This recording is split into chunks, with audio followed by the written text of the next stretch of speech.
देखिए, बहुत सारे लोग सोचते हैं कि दोस्त जो है वो कैसा होना चाहिए।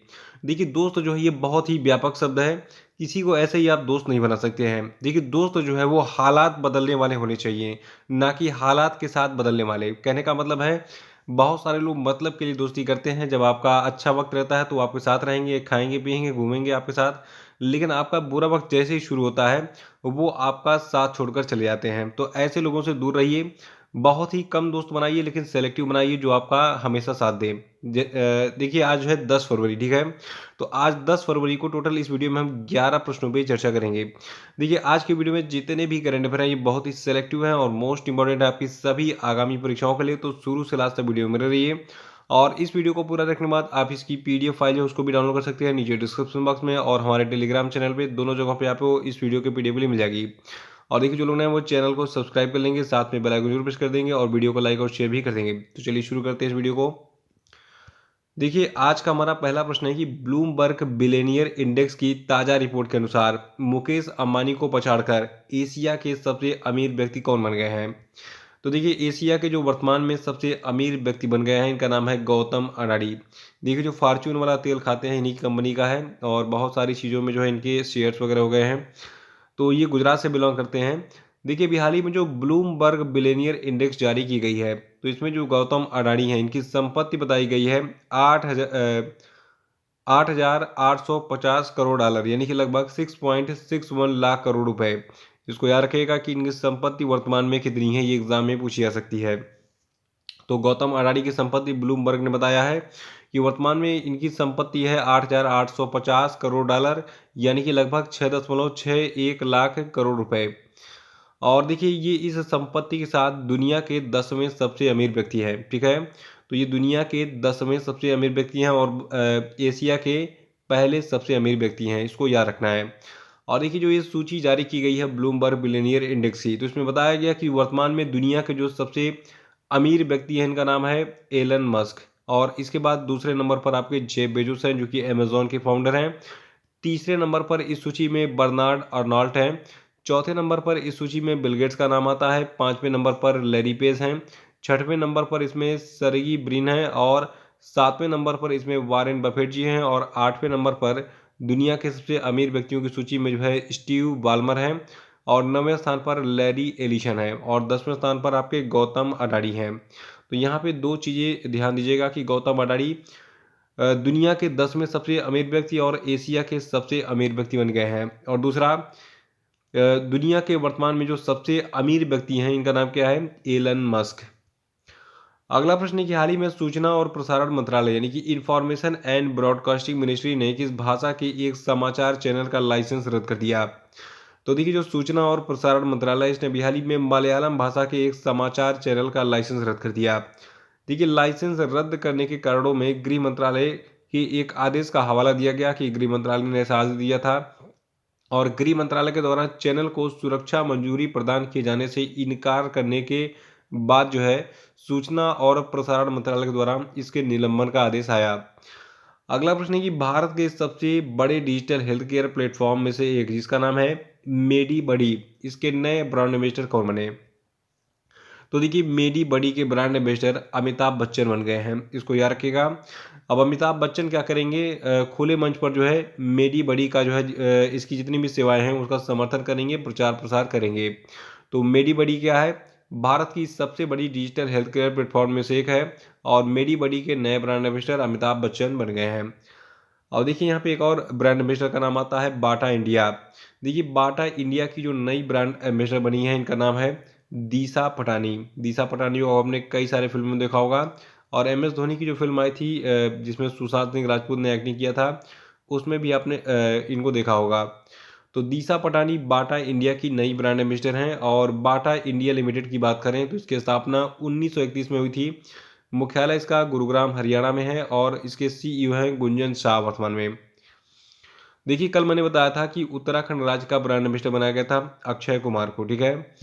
अगला है कि हाल ही में किस राज्य में कंचोत पर्व मनाया गया। देखिए, ये फेस्टिवल काफ़ी पॉपुलर है जम्मू कश्मीर में। तो जम्मू कश्मीर में हर साल कंचोत पर्व मनाया जाता है। कंचोत पर्व है क्या, मैं आपको डिटेल में बताता हूँ। देखिए ये जो कंचोत पर्व है, ये त्योहार जम्मू और कश्मीर के चीनाब घाटी क्षेत्र में धार्मिक उत्साह के साथ मनाया जाता है। और ये जो 3 दिवसीय त्योहार है, ये विवाहित महिलाओं के द्वारा मनाया जाता है, जो कि अपने पति की लंबी उम्र के लिए प्रार्थना करती हैं। देखिए कंचोथ या गौरी तृतीया जम्मू प्रांत के पहाड़ी किश्तवाड़ा, रामबन और डोडा में व्यापक रूप से मनाया जाता है।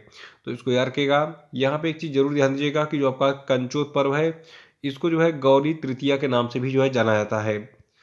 अगला है कि सुरक्षित इंटरनेट दिवस यानी कि सेफ इंटरनेट डे कब मनाया जाता है। तो देखिए सुरक्षित इंटरनेट दिवस को हम फरवरी के दूसरे सप्ताह के दूसरे दिन मनाते हैं। यानी कि जो फरवरी महीना चल रहा है, तो इसके दूसरे सप्ताह के दूसरे दिन जो भी तारीख पड़ेगी, इसको मनाया जाता है। और इस साल के लिए इसकी थीम रखी गई है एक साथ बेहतर इंटरनेट के लिए, यानी कि together for a better internet. याद रखिएगा, सुरक्षित इंटरनेट दिवस हर साल फरवरी के दूसरे सप्ताह के दूसरे दिन मनाया जाता है। और 2022 के लिए इसकी थीम रही एक साथ बेहतर इंटरनेट के लिए, यानी कि together for a better internet. देखिए 2022 में सुरक्षित इंटरनेट दिवस का 19वां संस्करण मनाया गया, जिसमें दुनिया भर में कार्रवाई हो रही है। और सुरक्षित इंटरनेट दिवस 2004 में पहली बार मनाया गया था, यूरोपीय संघ की सेफ बोर्ड परियोजना की एक पहल के रूप में। अगला कि भारतीय रिजर्व बैंक ने कब से कब तक वित्तीय साक्षरता सप्ताह 2022 के रूप में मनाया। देखिए ऐसे प्रश्नों की एग्जाम में बरबाद रहती है, जो कि कुछ स्पेशल डेज होते हैं। तो भारतीय रिजर्व बैंक जो है, इसने 14 से 18 फरवरी 2022 तक, ठीक है, वित्तीय साक्षरता सप्ताह 2022 के रूप में मनाने का फैसला किया है। यानी कि 14 जो फरवरी आ रहा है, जिस दिन वैलेंटाइन डे आपका शुरू होता है, तो 14 तारीख से 18 तारीख तक जो है क्या मनाया जाएगा, वित्तीय साक्षरता सप्ताह। नोट कर लीजिएगा इसको। और आपको बता दूं 2022 के लिए इसकी थीम रखी गई है गो डिजिटल गो सिक्योर। देखिए इस वर्ष वित्तीय साक्षरता सप्ताह का फोकस सुरक्षित और सुदृढ़ डिजिटल लेन देन सुनिश्चित करने के लिए की दृष्टि से जो है निम्नलिखित 3 विषयों पर फोकस्ड होगा। पहला पहला होगा डिजिटल लेन देन की सुविधा। दूसरा होगा सुरक्षा, सुरक्षित महसूस करें और डिजिटल लेन देन के लिए कोई डर नहीं। और तीसरा होगा ग्राहकों को सुरक्षा। तो ये 3 विषय पर जो है फोकस्ड होगा इस साल का वित्तीय साक्षरता सप्ताह 2022। और इसकी थीम क्या रखी गई है, गो डिजिटल गो सिक्योर। और ये वित्तीय साक्षरता सप्ताह कब से कब तक मनाया जाएगा, 14 से 18 फरवरी 2022 तक। अगला है कि वित्त वर्ष 2020-21 में पीएम केयर्स फंड को का जो कोष है, ये 3 गुना बढ़कर कितना हो गया। देखिए पीएम केयर्स फंड की स्थापना कब हुई थी, बहुत पहले हुई थी, संवैधानिक चीज़ है ये, इसमें बाद में चर्चा करेंगे हम। अभी जान लीजिए कि प्रधानमंत्री राहत कोष एक होता है, और प्रधानमंत्री राहत कोष में आप भी डोनेट कर सकते हैं। और ये पैसा कहाँ पे यूज़ होता है, जब भारत में कहीं आपदा आती है या फिर किसी विशेष कारणों से जो है इस धनराशि का यूज़ होता है। तो हमारे पास जो आंकड़ा आया है, ये एग्जाम के लिए इंपॉर्टेंट है। यहाँ पे 3-4 ऐसे पॉइंट्स मैं बताऊंगा जो एग्जाम में पूछे जाएंगे, तो ध्यान से सुनिएगा। देखिए पहला तो आप ये जान लीजिए कि जो फाइनेंशियल ईयर 2020-21 रहा, इसमें पीएम केयर्स फंड जो का जो कोष है, ये कितना बढ़ा, 3 गुना बढ़ा। और बढ़कर हो गया 10,990.17 करोड़ रुपए। अब सवाल यह था कि ये जो कोष था, इतना तो बढ़कर हो गया, इसमें कितना खर्च हुआ, कितनी राशि बची थी। तो देखिए 2020-21 में जो पीएम केयर्स फंड है, इसके तहत कुल कोष था 10,990.17 करोड़ रुपए। जबकि पीएम केयर्स फंड के नवीनतम ऑडिट स्टेटमेंट के अनुसार 2020-21 का जो वित्तीय वर्ष था, तो इसमें जो है इस फंड से कुल 3,976.17 करोड़ रुपए खर्च किए गए। यानी कि इस टोटल अमाउंट में से कितना खर्च हुआ, टोटल 3,976.17 करोड़ रुपए खर्च किया गया। और ये खर्चा हुआ था कोरोना काल में, बहुत सारे इंस्ट्रूमेंट वगैरह खरीदने में, वेंटिलेटर वगैरह खरीदने में। और देखिए फिर एक और डाटा हमारे सामने आता है 31 मार्च 2021 का। तो 31 मार्च 2021 तक इस फंड में कुल जो है 7,013.99 करोड़ रुपए की बकाया राशि थी। यानी कि टोटल अमाउंट इतना था, इतना खर्च कहाँ गया, इतना खर्च हुआ और इतनी राशि बची है, ठीक है। यानी कितनी बची है, 7,013.99 करोड़ रुपए। तो ये हिसाब किताब था पीएम केयर फंड का, जो मैंने आपको दे दिया। और ये डाटा मुझे मिला है भारत सरकार से। अगला कि हाल ही में पद्मश्री पुरस्कार से सम्मानित किस सामाजिक कार्यकर्ता का निधन हो गया, जिन्हें प्यार से कन्नड़ के कबीर के नाम से जाना जाता था। तो देखिए कन्नड़ के कबीर के नाम से जाने जाते थे इब्राहिम सुतार। देखिए इब्राहिम सुतार जो है ये अपने आध्यात्मिक प्रवचनों के लिए विशेष रूप से उत्तरी कर्नाटक में जनता के बीच में लोकप्रिय थे। इनको 2018 में पद्मश्री से सम्मानित किया गया था। याद रखिएगा, इब्राहिम सुतार को कन्नड़ का कबीर कहा जाता था। 18 में इनको पद्मश्री से सम्मानित किया गया था और इनका हाल ही में निधन हो गया।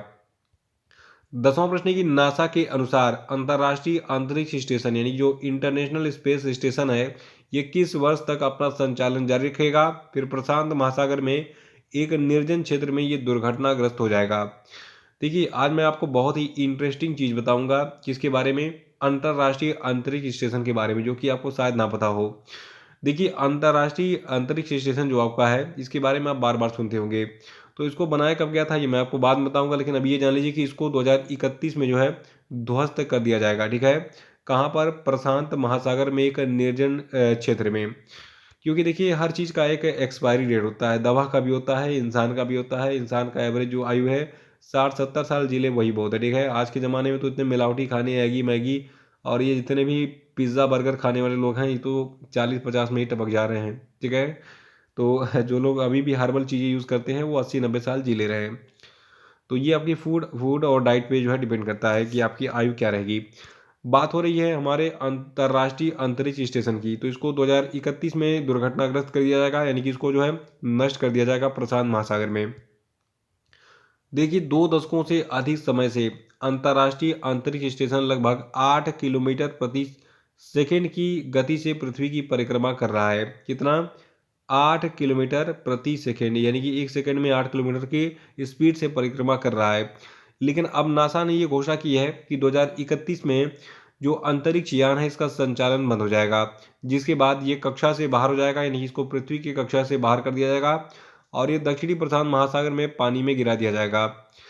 और देखिए, जो अंतर्राष्ट्रीय अंतरिक्ष स्टेशन है, इसका इतिहास जान लीजिए, इसको किसने बनाया? देखिए, अंतर्राष्ट्रीय अंतरिक्ष स्टेशन पूर्व अमेरिकी राष्ट्रपति, यानी कि अमेरिका के एक पूर्व राष्ट्रपति थे, जिनका नाम था रोनाल्ड रीगन। इनके दिमाग की उपज थी कि चलो अंतरिक्ष में एक अंतरिक्ष स्टेशन बनाते हैं, जिन्होंने 1984 में, यानी कि रोनाल्ड रीगन ने 1984 में जो है कुछ अन्य देशों के सहयोग से इसको जो है स्थायी रूप से बसे हुए अंतरिक्ष यान के निर्माण का जो है प्रस्ताव रखा था और बाद में ये इनका सपना पूरा भी हो गया।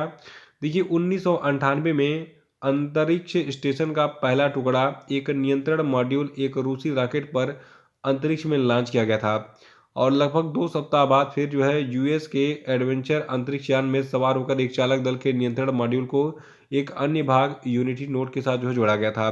तो ऐसे आपका ये अंतर्राष्ट्रीय अंतरिक्ष स्टेशन बना, जहाँ पर विभिन्न देश जो है जाते हैं, रुकते हैं, अपना काम करते हैं, जो भी रिसर्च वगैरह करना है करते हैं, फिर वापस पृथ्वी पर लौट आते हैं।